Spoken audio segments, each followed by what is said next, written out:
Hello everyone, my name is Anthony Cummins. Now let me take you on a little bit of a Chinese stroke ninja journey.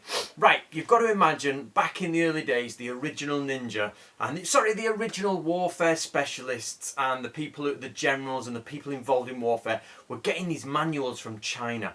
And as they were coming across, they were studying them, probably integrating them with Japanese warfare to create this hybrid of Chinese stroke samurai warfare. So what we have to realise is that the ninja were also using these Chinese manuals. One of the elements you find in these Chinese manuals is a spear with a cylinder on the end, and it has gunpowder inside of it, and then it sparks out, if you like, all over the enemy troop. Now you can easily track this back to its original Chinese manual. You can see them in a few. Wu Beishi has it, I think, or Wu Beizi. And that is quite a popular manual in Japan.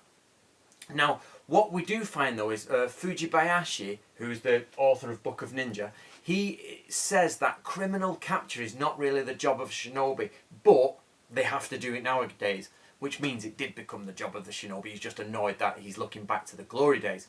But I found something recently on the internet from ChineseLongsword.com. I'll put the information for them in the bottom. But basically, they found a video online of some Chinese academics and Chinese scientists doing experiments with the spear, and I'm going to show you those videos now.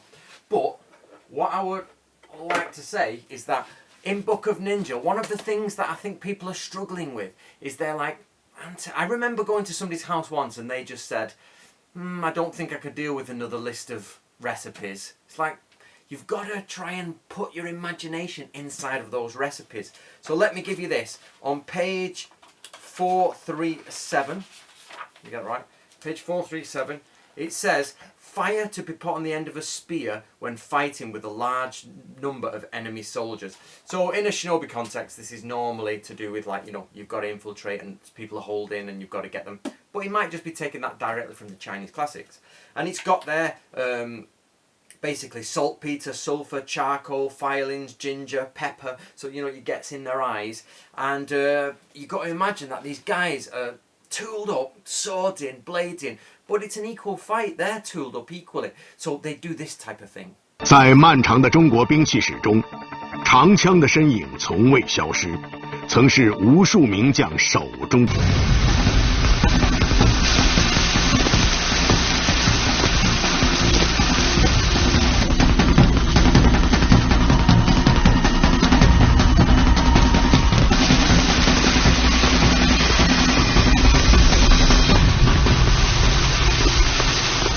点燃之。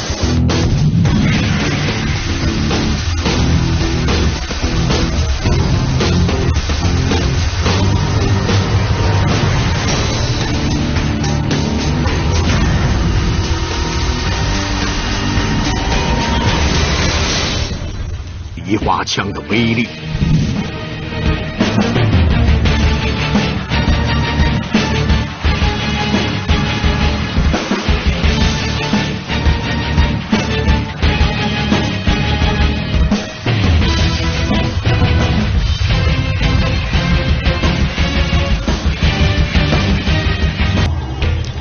面对梨花枪的毒烟，蟑螂能够存活吗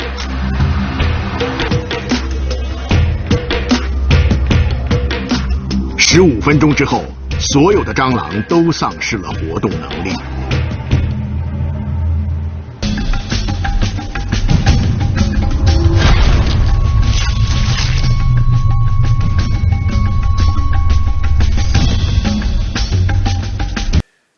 So as you see, there's the actual application of that, and it looks awesome. So when people look at this, and that's one of probably a couple of hundred recipes, and you look at that and you think, oh, okay, but then when you see it done, you've got to remember, you've got to put the real world in here. You've got to put the real world of people actually doing it. So I hope you enjoyed that, guys. There's some of the Chinese spear techniques with fire, and they're clearly used by the ninja. That's Book of Ninja. That's Fujibayashi sensei writing that in 1676. So if you like ninjas and you love medieval and Eastern medieval warfare, this will start with this.